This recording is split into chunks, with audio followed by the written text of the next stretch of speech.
અલા યાર તો પૃથ્વી પર આપણી ધાક ઓછી થઈ ગઈ છે. હવે કંઈક કરવું પડશે. મને એવું લાગે છે એક મોટું બેનર લગાવીએ જેથી આપણી ધાક ફરતી ચાલુ થાય. બોલો ચિત્રગુપ્ત, શું લખવું છે બેનરમાં? મહારાજ, પૃથ્વી ઉપર આજે ટ્રેન ચાલે છે. એવું લખીએ, દુશ્મનોનો કાલ ને મિત્રોનો યમરાજ. ના સાહેબ, એ તો જૂનું થઈ ગયું. ત્યારે તો એવું લખાય, ભૂલ અમારી મહેમાન ગતિ તમારે. હે? ના, ભૂલી ગયો. ભૂલ તમારી મહેમાન ગતિ અમારી. એવું લખવાનું, યમલોક થી સીધા લાઈવ. તમે આવશો તો ગમશે, નહીતર લેવા આવવું પડશે. વાહ, આ લાઈન કડક છે. હવે નીચે ફોટાનું સેટિંગ કરો. ઉભા રહો, મહારાજ. માણસોને તમારો ડર ઓછો થઈ ગયો છે. બધા 100 ની સ્પીડ થી ચાલે છે. મહારાજ, એ વાત તો સાચી. હું તો કહું સાહેબ, 100 ની સ્પીડ વાળાની બધાની બાકાજી કી બોલાવી દો. એવું ના કરાય.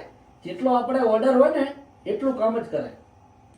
મહારાજ, પૃથ્વી પર આપણાને કોઈ ઓળખતા નથી. આપણે બેનર ની સાથે આઈડી કાર્ડ એ બનાવવા પડશે.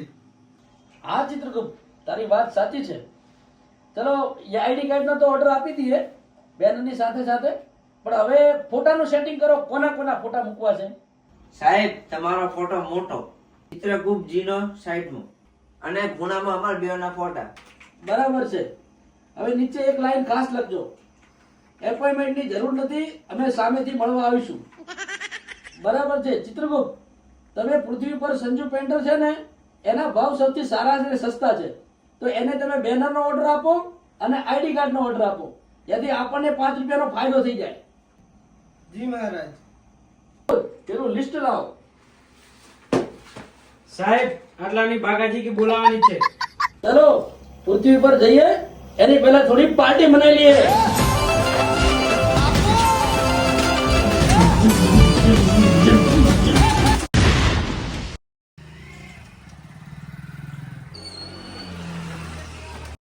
ચિત્રગુપ્ત, અહીંયા આટલી ગરમી કેમ છે? આને ગ્લોબલ વોર્મિંગ કહેવાય. અહીંયા માણસો એસી ની ગરમ હવા બહાર કાઢીને ઠંડી હવા અંદર લે છે. એવું છે એમ ને? અને આ શું છે? આ લોખંડના ઘોડા ઉપર બેસીને માણસો આમથી આમ ક્યાં જઈ રહ્યા છે? આને મહારાજ એક્ટિવા કહેવાય. આ પેટ્રોલ થી ચાલે. એવું છે. અને આ મોઢા ઉપર કાળા કપડા કેમ પહેર્યા છે ચિત્રગુપ્ત? આ લોન લીધેલી છે ને, એટલે કોઈ ઓળખે ને એટલે બાંધ્યા છે. ઓહો હો, પૃથ્વી ઉપર આવું બધું ચાલે એમ? હા. ઓય પાપી માનવ, તું ક્યાં જઈ રહ્યો છે? હું તને લેવા આવ્યો છું. વાહ, કપડા બહુ સારા છે.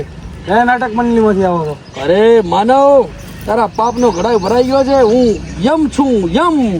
પાપનો ઘડો તો કાલે જ ભરાઈ ગયો તો. જેમ કે મેં કાલ ગરીબોને ખૂબ લાઈક ને કોમેન્ટ આપી. અલા હોય એવું? મહારાજ, આના પાપનું લિસ્ટ તો જુઓ. આ ઇન્સ્ટામાં ફેક આઈડી બનાવી કેટલી દેખો. અને થિયેટરમાં પોપકોર્ન હંતાડીને લઈ જાય છે રૂમાલમાં. ઓહો માનવ. ચિત્રગુપ્ત, કાઢો આનો QR કોડ અને મોકલી દો નરકમાં તેલના કડાઈયામાં તળાવવા માટે. ઓ ચિત્રગુપ્ત, તમે કયું વર્ઝન વાપરો છો? અપડેટ તો કર્યું છે ને તમારું ટેબ્લેટ તમે? ધર્મરાજ OS. કેમ? ઓ તો પાકો ગોટાળો છે. કેમ કે પૃથ્વી લોકો પર AI ચાલે છે. મને લાગે તમે પેલા મંગળદાસની ગોતવા આવ્યા છો, જે 20 વર્ષના લાગે છે. માનવી આટલા માયાવી થઈ ગયા છે?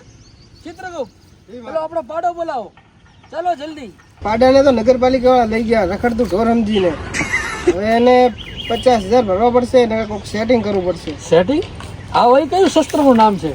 હેમરાજજી, સેટિંગ નો મતલબ લેતે દેતે. આ લાવો હોનાની ચેન વેચીને તમારો પાડો લાવી આલો. અને એડમ હું તમને મદનલાલની ઘરે ગલી બતાવું. જેમ કે તમારા ગૂગલ મેપ તમને હજી 4-5 ગલી ફેરવશે. અરે આ કયું મારું બધું શસ્ત્ર છે વળી? આવા શેનો અવાજ છે? ઓ મહારાજ, આ તો મારી રિંગટોન છે. મારી રિંગટોન થી તમે ડરી ગયા? લો હડો, આપણે એક સેલ્ફી લો અને હું નીચે કેપ્શનમાં લખીશ મીટિંગ વિથ બોસ. ચિત્રગુપ્ત, ચાલો હવેથી જવું પડશે. આ માણસોને પાપ કરીને ડર નથી લાગતો, અને ડેટા ખતમ થવાનો ડર લાગે છે, અને નરકની કડાઈનો ડર નથી લાગતો. ચાલો હવે આપણે અહીંથી ભાગવું પડશે. અલા જવા દે મગનલાલ નહીં. આના ગપ્પુ જેવા છોકરાઓ આવશે ને તો અહીંયા આવીને પાડા ઉપર રીલ બનાવશે અને અહીંયા વાઈફાઈ માંગશે નરકમાં આવીને. ચાલો આપણે દોડીએ. અરે કાકા, ઉભા તો રહો. તમારા બધા થોડા ઘણા પૈસા તો આપતા જાઓ. કોઈ વધો નહીં યમરાજજી ભલે પોતાની ગદા મેલીને જ્યાં અને ભંગારમાં વેચીને મારું રિચાર્જ કરાવીશ